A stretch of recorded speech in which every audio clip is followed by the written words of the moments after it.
Bitcoin and S&P 500 bulls remain trapped as Bitcoin is firmly stuck underneath the 28,000 resistance, and the S&P 500 options market suggests that the S&P 500 cannot breach the $4,200 call wall, and we should be breaking down very soon. Let's talk about both of these markets, starting off with the S&P 500 before we update Bitcoin. The options call wall for the SPX has been stuck at the strike price of 4,200 for months now, and expiration for these options happened today on the 20th of May. So what this basically means is because the strike price where people were interested in purchasing contracts for the S&P 500 at 4,200, because this is above the closing price of the S&P 500 last week at 4,185, what does this mean for the moneyness or the profitability of these options? It means that they are all going to be worthless following today's expiration. So when the options market reopens on Monday, all of these calls, all of this massive volume centralized between 4,240 all the way down to 4,200, all of these call options are going to be absolutely worthless, and bulls have paid large premiums to have these calls to purchase the S&P 500 at these higher valuations. And of course, with the S&P 500 closing lower, it basically means they've paid a premium for nothing and they are at a loss. Now, what I really want to highlight in this is, like I've been saying, the call wall has been stuck at 4,200 for months now, and now we've finally got these options expiring today. It's looking like the call wall is going to start to weaken and the call wall is going to decline. Put very simply, a option call shows that there's interest to purchase the S&P 500 at these specific strike prices. What's going to happen if these strike prices at 4,200, 4,190, 4,240, etc.? What happens if these all become worthless? Well, the call wall is going to decrease and we're going to see the call wall drop down to a lower valuation, meaning that the bulls are going to be setting their strike prices for the call wall at a lower valuation. Subsequently, the options market sentiment will decrease because options traders don't believe the S&P 500 can rally significantly enough for them to purchase further strike prices at 4,200. This call wall for the S&P 500 at 4,200 has remained here for months and it has been absolutely sticky, which is really why the S&P 500 has been lollygagging underneath the 4,200 for a very long time. But now with today's expirations, it looks like these options bulls are going to be trapped. Now, I've generalized over a lot of the options analysis in this video. If you want to learn more about options, then feel free to come and check out this educational series update. I will put it on the screen and leave it in the description down below. Options trading, understanding calls and puts. And if you don't understand options, this will just provide a little bit more significance in what this really means. So scrolling down, you can also see the put to call open interest ratio is extremely high right now at 2.3. The higher the put to call open interest, then it simply means that there's more interest in puts than calls. Calls, like I said, really just show that you're interested in purchasing the S&P 500 at a certain strike price. Puts show that you're interested in selling at a certain strike price. We see this in this next chart over on Bloomberg Terminal regarding the option sentiment, where you can see the blue line, the put to call skew ratio, is absolutely skyrocketing right now. And I've highlighted on this chart how basically whenever this blue line tops out, tops out, tops out, tops out, tops out, tops out, so does the S&P 500. So options market sentiment is extremely important, especially when you have these large expirations take place. I do believe when the S&P 500 opens on Monday, we're going to see the call wall weaken, and subsequently so will the S&P 500. Like I said, if you want to learn more about the options market, how will this affect the S&P 500 and the cryptocurrency markets, then feel free to come over and check out this video. Once again, I'll put it up on the screen and leave it in the description down below. Now, let's jump into the TA. This week, what has happened with government bonds? Government bonds have taken a huge rally to the upside. The 10-year government bond yield has got a bullish engulfing candle up 6%.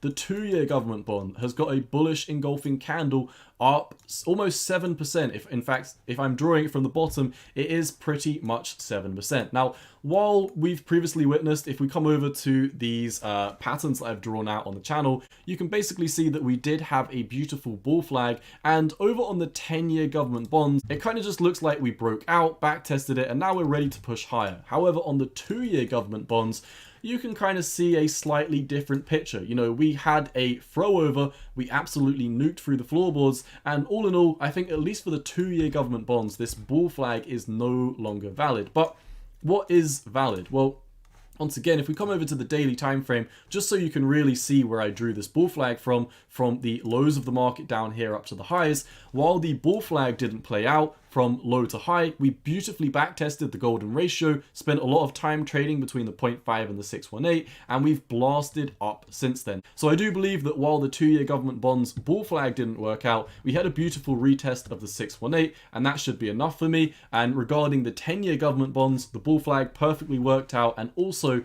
we beautifully back tested the 618 before pushing higher. If you're new to the channel, warm welcome. You may not understand the significance of government bonds. If government bonds basically push up, they're pretty much inversely correlated to the SP 500. So just like the dollar, we look at government bonds because when government bonds go up, the SP 500 is likely to break back down. Now, talking about the dollar, let's come over to our DXY chart. We've been looking at this fib channel parallelogram, and as you can see, we've broken to the upside, smashing through the 618, and we're closing just around the 0.5 Fibonacci, but more importantly, we're closing right in the bull market support band. So this week for the dollar, we've got an extremely important decision to make. If we break down from here, things are not going to be looking good. If we flip this as support and break above the 0.5 Fibonacci this week at 102.8, we are going to be extremely bullish for the dollar. Now, I want to come over to this chart as well, where we have the DXY, and we've also got the SP 500. And what I've done is I've drawn the same fib channel parallelogram on the DXY and placed it over the SP 500. We talked about this last week. What we're going to do is we're going to invert the DXY, because as we know, the DXY is inversely correlated to the SP 500. So if we're looking at the inverse DXY, then they've just got a strong correlation. There's no inverse correlation. We talked about this last week. As you can see, the DXY tops out here, S&P 500 tops out later. DXY bottoms out here, S&P 500 bottoms out later. Once again, inverse DXY tops out here, then the S&P 500 tops out later. So we know that the inverse DXY and the DXY, whichever one you're looking at, these are leading indicators for the equity markets. And what you can see is inverse DXY is breaking to the downside of this parallelogram because regular DXY is breaking bullish from it. So as we know, inverse DXY and regular S&P 500 have a strong regular correlation. So the fact that we're seeing the DXY right now rocket to the downside of this channel, and as we've just seen a potential throw over outside of this fib channel for the S&P 500, this may be meaning the S&P 500 is ready to break down. Now, why did the S&P 500 break above this channel and then close Friday in very, very bearish territory? Well, it all ties down to the news in the markets. I posted this over on my Twitter, but on Friday, talks of the debt ceiling hit a roadblock as GOP negotiators walked out. Now, GOP stands for Grand Old Party, and that is the US Republican Party. So Republicans have been talking to White House, and they're trying to come to a conclusion together on whether they should raise the debt ceiling or not. It seems like consensus is that everyone wants the debt ceiling to be raised. However, apparently, according to Republicans, the White House is being unreasonable and they can't come to a conclusion together. So this is why the Republican negotiators walked out of Friday's meeting. And after this, White House officials confirmed that talks about the US debt ceiling, whether they're going to raise it or keep it, talks have been paused. So this brought major concerns to the DXY, which is why DXY closed bearish on Friday, and this brought concerns to the S&P 500, which also closed bearish on Friday. Now you might be thinking, wait a second, the DXY has an inverse correlation to the S&P 500. So why, if this news came out, was it bearish for the DXY and also bearish for the S&P 500? Well, for one very simple reason. If the US does not raise their debt ceiling, then it's pretty much factual that they're going to have to default on some of their debt. Now, the US defaulting on their debt would lose major confidence in the US dollar. So that is why the DXY broke down. And also, why did the S&P 500 break down? Well, if the US defaults on some of their debt, that will lose confidence in the US system as a whole. And subsequently, if you're a foreign investor, why would you invest in the US? Why would you invest in the equity markets in the US if, you know, they're defaulting on their debt. It's not going to be a good look. So, you know, if the US defaults, you'll see a correlation snapback between the DXY and the S&P 500, because the US defaulting basically just means that DXY and S&P 500 will both capitulate and break to the downside together. Now, I say this, but the US has never really had a major default. So this is just my opinion. This is just my prediction. But nonetheless, this was baked into the charts as well. You saw the news came out and confidence was lost in the DXY, and also equity markets broke down. So this is really why I have this opinion. And also, just from a logical perspective, I'm an investor in equity markets as well. Why would I want to invest in the DXY while it's defaulting? And subsequently, if the US is defaulting, why would I want to invest in their equity markets if everything's probably going to have a recession at that point? Now, the last chart from our S&P 500 analysis before I get into the crypto analysis is this Elliott wave theory 5-wave asymmetrical triangle. Now, we've been covering this on the channel. I updated this over on Twitter. Once we did have this breakout on the S&P 500, I posted on Twitter, the S&P 500 needs to close this weekly candle beneath 4,194.2 for this bearish continuation pattern to remain intact. And you can see that is exactly what we did on these exchanges. We did close beneath that specific level. So our analysis regarding this 5-wave asymmetrical triangle theory is still valid. On the weekly time frame, if we did close above this wave C, it would have been invalidated. So really, if you're a bear, then you're obviously pretty happy that this debt ceiling talk came out just as Friday was going to close, and then we had this throw over. So if this does continue to play out, this should be a throw over, and we should continue to witness the S&P 500 break back down into the asymmetrical triangle. Like I said, this is invalidated if we do push above 4,194. So really keep your eyes on that. But in terms of the S&P 500, there is no update on this front. Now let's update Bitcoin. There's really only a few things I wanted to update. Number one, the daily EMA ribbons are extremely close to a bearish cross. In fact, I think these are probably going to cross bearish on Monday. So why is this important? Let's zoom back and look at the last few times we've had a bearish cross. Now, over here, bear in mind, this was, well, a slight black swan event. This was the FTX collapse. And of course, you know, regardless of whether EMA ribbons existed or not, we were going down at that point. So with that being said, just bear in mind, this is one data point to keep your eyes on. We did have a bearish cross over on the EMA ribbons, and we absolutely capitulated. Over here, you can see an example which isn't associated with a black swan event. We had a bearish cross, we retested the EMA ribbons, and then we absolutely capitulated despite no black swan events. Over here, at pretty much the all-time high for Bitcoin at 69,000, we had a bearish cross on the EMA ribbons right here. We retested the EMA ribbons, and then we absolutely nuked to the downside. So you can see 3 examples of where we've had bearish crosses on the daily EMA ribbons since the bull market top, and every single one of them has resulted in a sizable crash, regardless of whether you want to take in the FTX Black Swan event or not. Even if you want to omit that data point, since the bull run high, every single EMA ribbon cross has been absolutely brutal for Bitcoin. So if we do have a bearish cross, well, what have we done every other time? We've pushed back up, retested it, and broken back down. So don't be super surprised if you see the EMA ribbons cross bearish, and then Bitcoin pushes up to 27,600, at which point you'll probably see lots of bulls be like, oh my gosh, the bull market is back. We have pumped $600 on Monday. Everything's so bullish, and then we will retest the EMA ribbons and absolutely capitulate. That's my prediction, at least. Let's move on to some other charts. On the weekly time frame, I just want to highlight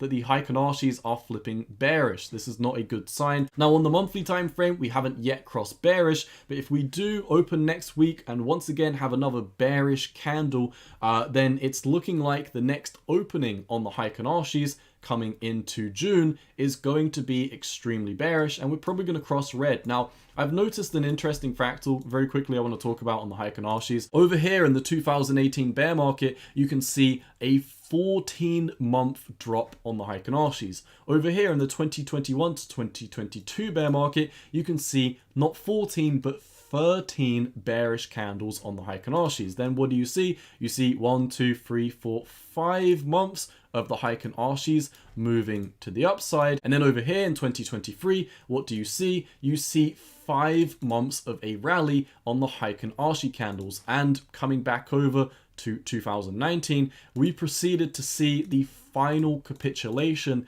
at this point over here. So I think this interesting fractal could play out. Do bear in mind, of course, we did make a higher high on this low over here. It's just an interesting similarity I want to point out. We don't have to copy this market cycle exactly. You know, for example, we could do something like this where we spend, 1, 2, 3, 4, 5, 6, 7 months down and then maybe bounce, but we could have, another lower low at that point, which is personally myself what I am predicting. Now, in terms of the major charts you want to keep your eyes on for Bitcoin, it's this one over here. Nothing has changed. This is really what I want you to focus on. I talked about this 1 week ago, the most important Bitcoin chart, and we also updated this 3 days ago in the markets are going to nuke. This is by far the most important Bitcoin chart that you absolutely need to keep your eyes on. This really just shows you that Bitcoin is underneath this 28,000 resistance box, but we are still above the 200-week moving average at 26,200. And of course, just beneath this, we have the weekly EMA ribbons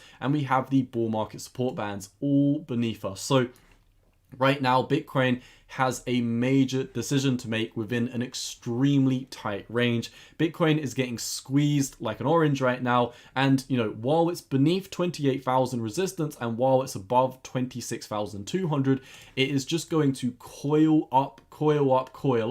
And, when it finally gets ready for a big move, it's going to be an absolutely explosive move and it's going to happen very, very quickly. Let me know in the comment section down below which direction you think that we're going to be breaking based on the analysis that I have provided today and the analysis that I've been looking at on the channel for the past couple of months or so.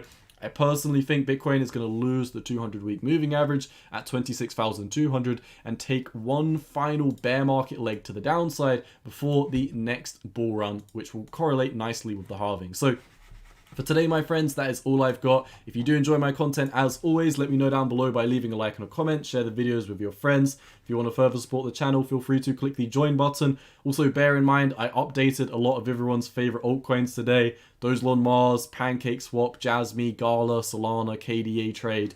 We've updated all of these and more. I'm a little bit hesitant to cover more altcoins than I already cover. The main reason for this is that most of my top viewing videos on YouTube right now are altcoin videos. And I really want my channel to focus on the SP 500 and Bitcoin. This is pretty much the reason why I made this channel. This is the content I enjoy making the most. And altcoin videos are really something I do to increase my reach on YouTube and also just to give the community, videos that you want as well. But do bear in mind, this is really why I don't cover altcoins every single day. This is why, normally when you look at my altcoin videos, I make like one altcoin video a week, or not one altcoin video a week. I mean, I update, the altcoins once a week. So with that being said, I'm a little bit hesitant right now to make more altcoin analysis than I already do. I know I get a lot of requests from people saying, can you cover this altcoin? Can you cover that altcoin?